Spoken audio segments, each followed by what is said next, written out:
Lima Gris TV, un canal diferente.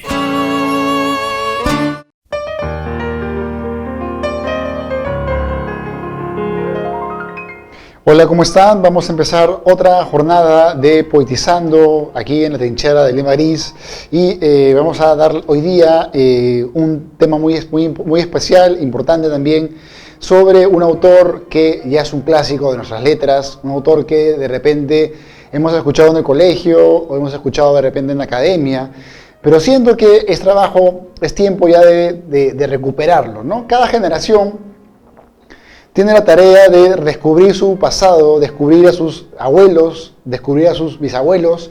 Y hoy día vamos a hablar de uno de los bisabuelos de la poesía latinoamericana, el abuelo o padre de Vallejo, y de hecho el abuelo de Enrique Verástegui, y el bisabuelo de nosotros, los poetas que estamos en esta época y escritores que estamos viviendo en este siglo XXI que empieza. Me refiero pues al mítico y gran autor Rubén Darío, ¿no? Hoy día vamos a dar un homenaje a la obra de Darío, pero para ello quiero primero contarles un poco sobre su vida y luego ya vamos a entrar a leer algunos poemas. Justo conseguí una antología que está editada por un autor chileno, Eduardo Barrios, que también es autor de algunas novelas. Y quiero contarles algunas ideas primero sobre su infancia, ¿no? Lo interesante de este gran poeta, un poeta ya universal, es que él empieza su poesía en un pueblo muy pequeño, en un país prácticamente pobre, ¿no? Un país bastante marginado, que es Nicaragua, ¿no?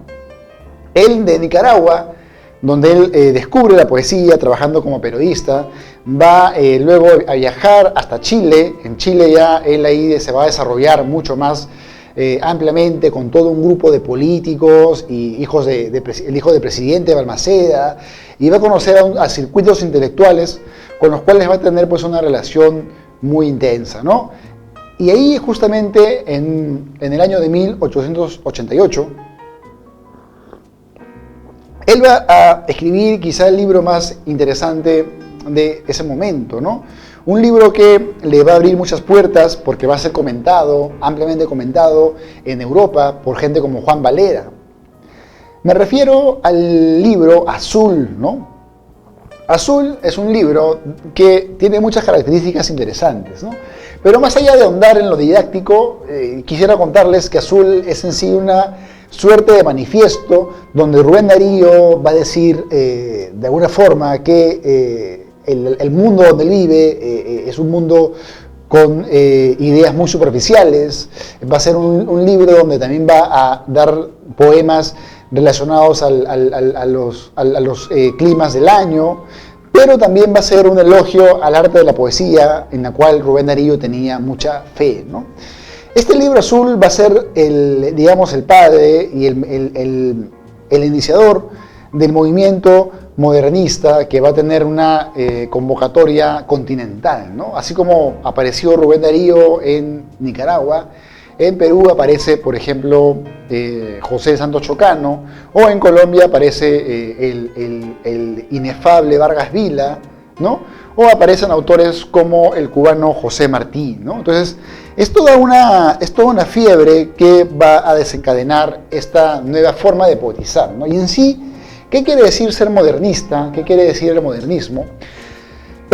Hay que primero diferenciar entre modernismo y modernidad, ¿no? La modernidad es una cosa, es decir, lo más desarrollado, ¿no? Lo desarrollado, lo sofisticado, lo nuevo, y el modernismo tiene que ver más bien con una diferente forma de asumir influencias que no eran tan vistas en la literatura española, ¿no? Hay que decir claramente que hasta ese momento la literatura española se nutría básicamente de formas conservadoras, ¿no? Se nutría, por ejemplo, de las iglesias, de la Biblia, y habían unos que otros poetas en la historia de la poesía española que se habían atrevido pues a cantar a temas políticos o a guerras, a temas épicos o a temas más relacionados a la sociedad, ¿no?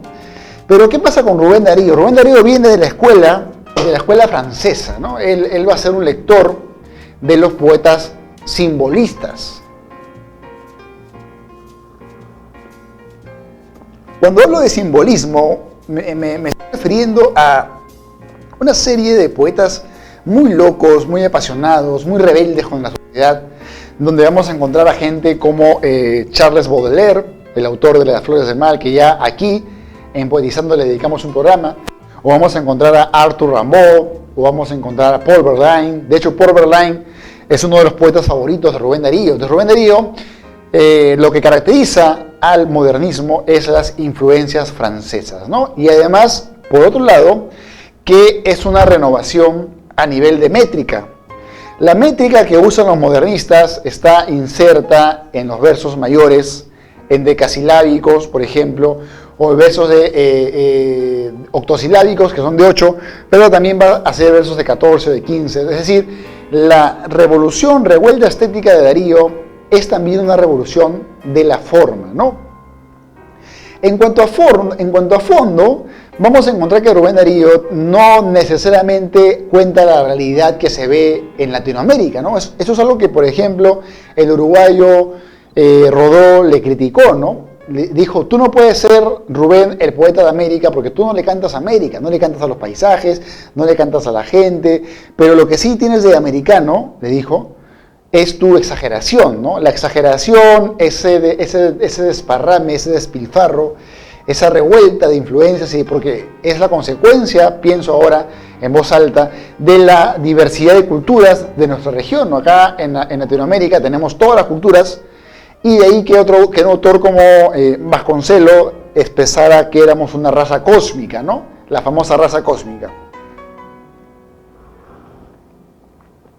Entonces, Rubén Darío tiene esas características sobre el modernismo, pero como ustedes saben, los grandes poetas, los grandes genios están por encima de una definición y de un movimiento. Al contrario, los grandes genios salen del movimiento y gracias a ellos es que el movimiento se recuerda, ¿no? ¿Por qué recordamos a los infrarrealistas? Por Roberto Bolaño. ¿Por qué recordamos a Hora Cero? Por Enrique Veraste, Juan Ramírez Ruiz o Pimentel. ¿Por qué recordamos a los románticos? Porque por Víctor Hugo, por Goethe, etc. Entonces, cada movimiento de poetas que nace, que tienen muchos autores, van a sintetizarse en unos pocos que son los más talentosos o los que podríamos considerar genios, ¿no? En ese plano vamos a leer un fragmento del prólogo de este libro donde habla el propio Rubén Darío, ¿no? Y dice lo siguiente. Nací el 18 de enero de 1867 en el pueblo de Metapa, en la República de Nicaragua, en la América Central. Pasé mis primeros años cerca de los jesuitas. Mi labor intelectual es conocida. He sido cónsul general de Colombia en la República Argentina. Mi país natal me ha enviado en 1892 a las fiestas colombianas de Madrid, en 1906 al Congreso Panamericano de Río de Janeiro. La nación de Buenos Aires me ha sostenido por mi trabajo desde hace 10 años, desde hace 10 y 9 años. El general Zelaya, presidente de Nicaragua, me nombró cónsul en Paón y me apoyaba eficaz y altamente. Lo demás, para cuando escriba mi vida, sí la escribo. Los pensamientos e intenciones de un poeta son su estética, dice un buen escritor que me place. Bueno, aquí lo que les acabo de leer es un poco cómo Rubén Darío, pues de alguna forma, cómo Rubén Darío se dibuja su vida como diplomático, ¿no? O sea, en la época de Rubén Darío, algunos poetas eran representantes de ciertos presidentes, ¿no? De esa manera Rubén Darío pues conoció España, conoció Colombia, conoció Argentina, etcétera, ¿no? Pero luego nos dice algo muy interesante, ¿no? Cambiando un poco del tema del trabajo, nos dice, los pensamientos e intenciones de un poeta son su estética, ¿no? ¿Qué quiere decir esto? Los pensamientos e intenciones de un poeta son su estética. ¿Qué entendemos por estética? La estética vendría a ser las características, los principios de un tipo de arte, ¿no? Hay una estética del surrealismo, hay una estética del dadaísmo, hay una estética del romanticismo, hay una estética del indigenismo, hay una estética, ¿no?, qué sé yo, del realismo mágico, ¿no? Que lo hace García Márquez. Pues, pero lo que Rubén Darío nos dice es que la estética de un poeta es su pensamiento y sus intenciones. Y luego nos dice lo siguiente, ¿no? El poeta tiene la visión directa e introspectiva de la vida y una supervisión que va más allá de lo que está sujeto a las leyes del general conocimiento, ¿no? La religión y la filosofía se encuentran con el arte en tales fronteras, pues en ambas hay también una ambiencia artística, ¿no? Estamos lejos de la conocida comparación del arte con el juego. Andan por el mundo tantas flamantes teorías y enseñanzas estéticas.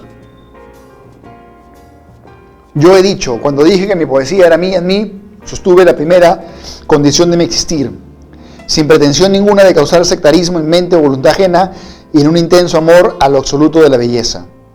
Yo he dicho ser sincero es ser potente. La actividad humana no se ejercita por medio de las ciencias y de los conocimientos actuales, sino en el repenamiento del tiempo y del espacio. Yo he dicho, es el arte el que vence el espacio y el tiempo. He meditado ante el problema de la existencia y he procurado ir hacia la más identidad. He expresado lo expresable de mi alma y he querido penetrar en el alma de los demás y hundirme en la vasta alma universal. ¿No? Acá nos está diciendo Rubén Darío que para él el presente solo puede ser transformado por el arte que él compara con la filosofía y con la religión. Y que a diferencia de unos autores que consideran que el arte es juego, para Rubén Darío el arte tiene el peso de la filosofía y de la religión, ¿no? Miren qué interesante esta forma de entender el arte, ¿no? O sea, porque al final de cuentas, muchos filósofos y religiosos tienen algo de poetas, ¿no? Pero el poeta tiene toda esa esencia in situ, en el sitio. Y bueno, más adelante nos dice lo siguiente, y para ir pasando ya a su poesía, ¿no?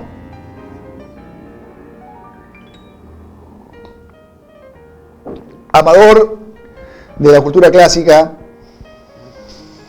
me he nutrido de ella, mas siguiendo el paso de mis días. He comprendido la fuerza de las tradiciones en el pasado y las previsiones en lo futuro. He dicho que la tierra es bella y que en el arcano del vivir hay que gozar de la realidad alimentándonos de ideal y que hay que estar tristes por culpa de un monstruoso malhechor llamado Esfinge. Y he cantado también a ese monstruoso malhechor. He celebrado las conquistas humanas y he cada día afianzado más mi seguridad de Dios. He comprendido la inanidad de la crítica. Un diplomado os alaba, por lo menos alabado que tenéis, y otro censura en mal latín o en esperanto. Miren cómo Rubén Darío se siente ajeno a la crítica porque dice que alguien te puede criticar o alguien te puede alabar, lo cual es relativo. Pero también arriba dice algo muy interesante, ¿no? que ha comprendido la fuerza de las tradiciones, ¿no? Porque también Rubén Darío, como todo gran poeta o escritor, es en el fondo un gran lector. Y es un gran lector pues de la tradición y por eso conoce pues los valores, las cimas del pasado. Solo así puede subirse a ellas y contemplar lo que viene en el horizonte, ¿no? Lo que va a venir en un tiempo futuro. Y como él bien lo dice, ello es el arte, ¿no? El arte es el que vence el tiempo y el espacio. No se olviden de eso, muy importante para tener en cuenta. Ahora vamos a leer algo de su poesía. Como les digo, esta es una antología. Y les voy a leer poemas de sus libros más célebres para que tengan una idea a fondo de este autor.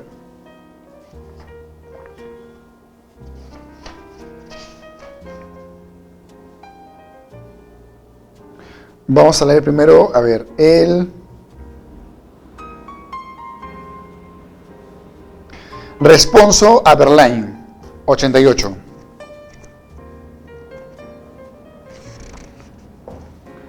Responso Verlaine.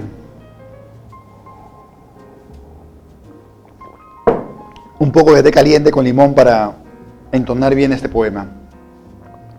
Padre y maestro mágico, ligróforo celeste, que al instrumento olímpico y a la siringa agreste diste tu acento encantador, pánida, pan tú mismo, que coros condujiste hacia el propíleo sacro que amaba tu alma triste, al son del sistro y del tambor.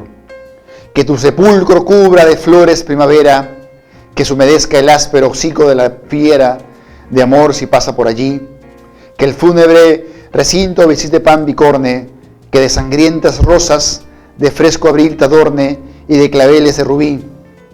Él está cantándole al poeta Paul Verlaine, al que compara con un pánida, con un pan, o sea, con una suerte de deidad del Olimpo, ¿no? El poeta como una suerte de fuerza de la naturaleza, capaz de alterar nuestra conciencia, capaz de entrar en nuestra mente y generar algún tipo de configuración o desestructurizar nuestras propias convicciones o ideas, ¿no? Ese poder que tiene la palabra, ese poder que tiene el lenguaje, ese poder que tienen los versos, esa maravillosa esencia que transmuta y muta y vive y vibra dentro del lenguaje psíquico de los grandes poetas, ¿no? Y luego dice que si posarse quiere sobre la tumba el cuervo, ahuyenten la negrura del pájaro protervo, el dulce canto del cristal, que Filomena vierta sobre tus tristes huesos, o la armonía dulce de risas y de besos, de culto oculto y de florestal. Que púberes canéforas te ofrenden el acanto, que sobre tu sepulcro no se derrame el llanto, sino rocío, vino y miel, que el pámpano allí brote las flores de citeres y que se escuchen vagos suspiros de mujer bajo un simbólico laurel, que si un pastor supífano bajo el frescor del haya, en amorosos días como en Virgilio ensaya, tu nombre ponga en la canción, y que la Virgen náyade, cuando ese nombre escuche, con ansias y temores entre las linfas luche, llena de miedo y de pasión. De noche, en la montaña, en la negra montaña de las visiones, pase gigante sombra extraña, sombra de un sátiro espectral, que ella el centauro adusto con su grandeza asuste, de una extrahumana flauta de la melodía ajuste a la armonía sideral. Y huya el tropel equino por la montaña vasta, y tu rostro de ultratumba baña la luna casta de compasiva y blanca luz, y el sátiro contemple cuando un lejano monte, una cruz que se eleve cubriendo el horizonte y un resplandor sobre la cruz. Miren cómo él elogia pues a este poeta, a este gran poeta que es Paul Verlaine, maestro de maestros, ¿no? Y de hecho ya lo hemos también repasado. Busquen el homenaje que le dimos en este mismo programa a Paul Verlaine, ¿no? O sea, lentamente en Poetizando queremos dar homenaje a todos los grandes para tener una colección de autores universales, ¿no? Y lo que hace acá Rubén Darío es un homenaje donde nos dice que desea que los autores del futuro pongan el nombre de Verlaine en sus cantos, ¿no? Miren qué hermosa forma de homenajear a un poeta que en el futuro otros poetas también le den aquel homenaje como una suerte de respuesta afirmativa hacia el fuego que todavía habita en su lenguaje, ¿no? Ahora vamos a pasar a otro tipo de poema de Rubén Darío para que vean ustedes el estilo y la onda de este maravilloso poeta nicaragüense, pero también universal. Y luego, el que les acabo de leer pertenece al libro de Prosas Profanas, y ahora vamos a leer un poema que se llama Yo persigo una forma, de 1808. Perdón, en la página 108. Y dice lo siguiente, ¿no? Yo persigo una forma que no encuentra mi estilo, botón de pensamiento que busca ser la rosa. Se anuncia con un beso que en mis labios se posa, al abrazo imposible de la Venus de Milo. Adornan verdes palmas el blanco peristilo, los astros me han predicho de la diosa, y en mi alma reposa la luz de la que como reposa el ave de la luna sobre un lago tranquilo. Bella imagen, ¿no? Dice, su alma reposa en la luz, como reposa el ave en la luna sobre un lago tranquilo, ¿no? Y no hallo sino la palabra que huye, la iniciación melódica de la flauta huye, y la barca del sueño que en el espacio boga. Y bajo la ventana de mi bella durmiente, el sollozo continuo del chorro de la fuente y el cuello de gran cisne blanco que me interroga. Bueno, ese es un poema muy típico de Rubén Darío porque nos habla del famoso cisne, ¿no? Para Rubén Darío, la belleza, el ideal que él también persigue, ¿no? Un personaje muy idealista, se va a reflexionar, pues, o sintetizar en todo caso, en la figura de un cisne, ¿no? Ahora vamos a leer un poema que pertenece a su libro Cantos de Vida y Esperanza, que, como el título bien lo dice, es un poemario entre la angustia, el dolor y la esperanza, ¿no? Y hay un poema acá que siempre me fascinó por la crudeza, que se llama Lo Fatal, ¿no? Vamos a buscar el poema Lo Fatal.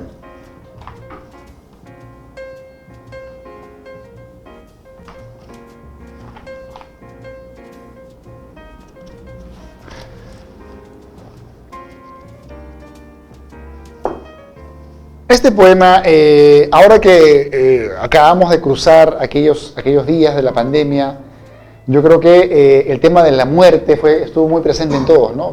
El que menos o el que más, casi todos pensamos en la muerte en un momento dado de la pandemia, ¿no? Y hay un poema de Rubén Darío que se llama Lo Fatal, donde nos va a contar un poco eso, ¿no? Eso que es estar vivo y ser consciente de la vida. Y dice lo fatal, ¿no? Dichoso el árbol que es apenas sensitivo, y más la piedra dura porque esa ya no siente. Pues no hay dolor más grande que el dolor de ser vivo, ni mayor pesadumbre que la vida consciente. Ser y no saber nada, y ser sin rumbo cierto, y el temor de haber sido y un futuro terror, y el espanto seguro de estar mañana muerto, y sufrir por la vida y por la sombra y por lo que no conocemos y apenas sospechamos, y la carne que tienta con sus frescos racimos, y la tumba que aguarda con sus fúnebres ramos, y no saber a dónde vamos ni de dónde venimos, ¿no? Este poema es muy conocido de Rubén Darío, Lo Fatal, ¿no? Es un poema existencialista, ¿no? No sabemos a dónde vamos ni de dónde vinimos, pero lo que sí sabemos es que somos conscientes de esa angustia, ¿no? Y luego Rubén Darío dice, dichoso el árbol que es apenas sensible, ¿no? El árbol no puede sentir la angustia de morir, menos lo puede sentir pues un perro, un gato, ¿no? Viven solamente su presente y se acabó. En cambio, el humano es tiempo. Y como somos tiempo, somos conciencia de la conciencia del tiempo. Porque la conciencia del tiempo es conciencia dentro de nuestra mente que sabe que hay un límite. Y ese límite, bueno, para los que son religiosos tal vez no hay problema porque creen que hay un Dios. Pero algunos que son más bien existencialistas o no creen en nada, puede causar una cierta inmensidad, ¿no? La eternidad. Pensemos un momento dado en la eternidad, ¿no? ¿Qué va a haber después de nuestra vida? Sino siglos de siglos, de siglos, de siglos, de siglos, al infinito, que van a seguir pasando, donde ni siquiera vamos a estar presentes, no vamos a hacer ni el polvo del polvo, porque como ustedes saben, el Sol se va a destruir, va a absorber a todos los planetas y vamos a empezar a hacer una nova de la muerte o un agujero negro, ¿no? Bueno, pero ¿para qué pensar en eso? Simplemente son cosas que no nos tienen que importar, ¿no? Pero sabemos que estamos condenados a eso y estamos un momento dado en la vida, ¿no? Y por eso este poema también me parece que se llama Lo Fatal, ¿no?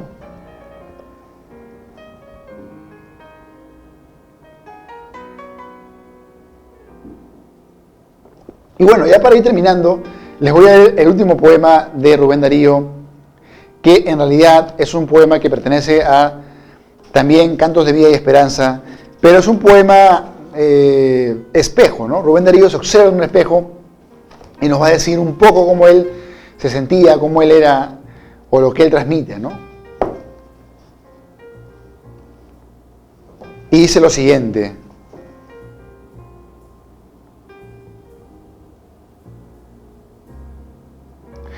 yo soy aquel que ayer nomás decía el verso azul y la canción profana, en cuya noche un ruiseñor había, que era alondra de luz por la mañana. El dueño fui de mi jardín de sueño, lleno de rosas y de cisnes vagos, el dueño de las tórtolas, el dueño de góndolas y liras en los lagos, y muy siglo XVIII, y muy antiguo, y muy moderno, audaz, cosmopolita, con Hugo fuerte y con Verlaine ambiguo, y una sed de ilusiones infinita. Aquí nos está contando cómo él es, ¿no? Cuando nos dice, yo soy aquel que ayer nomás decía, nos está hablando de cómo él era en un primer momento, ¿no? Él decía que Cuando dice yo soy aquel que ayer nomás decía, el verso azul, se refiere a su obra Azul, que ya la mencionamos, de 1888. Y cuando dice que era con Hugo Fuerte, Hugo se refiere a Víctor Hugo, ¿no? El poeta francés, y con Verlaine se refiere a Paul Verlaine, el que les acabo de leer. Y luego dice, ¿no? Yo supe del dolor desde mi infancia. Mi juventud fue juventud la mía. Sus rosas aún me dejan su fragancia, una fragancia de melancolía. Potro sin freno se lanzó mi instinto. Mi juventud montó potro sin freno. Iba embriagada y con señal al cinto. Si no cayó, fue porque Dios es bueno, ¿no? O sea, miren ustedes cómo él ve su juventud, ¿no? Como un potro que corre y corre, que se desboca, ¿no? Potro es un caballo, y él ve esa juventud con ese ímpetu, esa vehemencia, esa precipitación súbita del artista natural que vive embriagado por el lenguaje, por la palabra, los colores, y que está condenado a hablar, condenado a precipitarse y a desbocarse en su pasión, ¿no? Y luego más adelante nos dice lo siguiente, ¿no? Que me parece también muy interesante para ver quién fue Darío estéticamente, ¿no? Como la Galatea gongorina, me encantó la marquesa berleliana, y así juntaba la pasión divina, una sensual hiperestesia humana. Todo ansia, todo ardor, sensación pura y vigor natural, y sin falsía, y sin comedia, y sin literatura. Si hay un alma sincera, esa es la mía. Acá nos dice Rubén Darío, pues, que él se sentía del lado de lo sincero. Y esto de la sinceridad también lo dice al inicio cuando les leía algunos pasajes sobre su propia poética y estética, ¿no? Para Rubén Darío era muy importante lograr una poesía que lo reflejara en su autenticidad, en su propio ser interno, en su propio mundo, universo creativo más esencial, más personal y subjetivo, ¿no? Y luego vamos a terminar este poema que dice lo siguiente, ¿no? Mi intelecto libré de pensar bajo, bañó el agua castalía, el alma mía, peregrinó mi corazón y trajo de la sagrada selva la armonía. Oh, la sagrada selva, oh, la profunda emanación del corazón divino de la sagrada selva, oh, la fecunda fuente cuya virtud vence al destino. Bosque ideal que lo real complica, allí el cuerpo arde y vive y psiquis vuela, mientras abajo el sátiro fornica, ebria de luz deslíe Filomena. Bueno, aquí nos está contando pues aquellos asuntos sagrados para Rubén Darío, como lo puede ser la fecundidad o el corazón divino, ¿no? Y ya para determinar esto que dice acá, que es muy poderoso, ¿no? Dice, y la vida es misterio, luz ciega, y la verdad inaccesible, asombrosa. La justa perfección jamás se entrega y el secreto ideal duerme en la sombra. Por eso ser sincero es ser potente. De desnuda que está, brilla la estrella. El agua dice el alma de la fuente en la voz de cristal que fluye de ella. Bueno, Rubén Darío nos invita pues entonces a una suerte de poesía clásica que logra ser diferente a la poesía de ese entonces, logra revolucionar los géneros métricos, logra una poesía muy personal, logra una poesía con virtud, con ética, con fe en la palabra, y muy profunda y muy musical, ¿no? Entonces yo creo que Rubén Darío es uno de nuestros antepasados más connotados, que tenemos que investigar y leer para recordar de dónde venimos y tener una idea de hacia dónde vamos. No quiero dejar de terminar esta breve conferencia sobre Rubén Darío sin manifestar que para Octavio Paz, Rubén Darío era un niño cósmico, ¿no? Y es que con la poesía alcanzamos nuevamente la infancia, ¿no? Esa etapa de la vida del humano donde todo era belleza, obviamente que también habían castigos, dolores, pero había algo que de repente el adulto pierde, ¿no? Que es saber que somos parte del cosmos, ¿no? Somos obviamente peruanos, somos obviamente latinoamericanos, pero también estamos en medio de todo un cosmos, una galaxia de la cual somos parte y no somos ajenos a esa naturaleza, ¿no? Rubén Darío, como muchos poetas, nos vuelven a descubrir aquella infancia que en realidad nunca perdemos, ¿no? Nunca dejamos de ser niños y este poeta nos está invitando a soñar y a vivir de esa forma en la adultez que todos tenemos, ¿no? Bien, aquí me voy a quedar por ahora. Les quiero mandar un saludo muy grande a todos los que me escuchan, a los amigos de Argentina, Chile, Bolivia, Ecuador, Venezuela, a los amigos de España, Portugal, Islas Canarias, a todos los que me escuchan desde África también, por ahí me llegan sus cartas, a los amigos de Italia que me están escuchando también, y en general a todos los amantes de la buena literatura. Será conmigo hasta una siguiente oportunidad. Pásenla muy bien.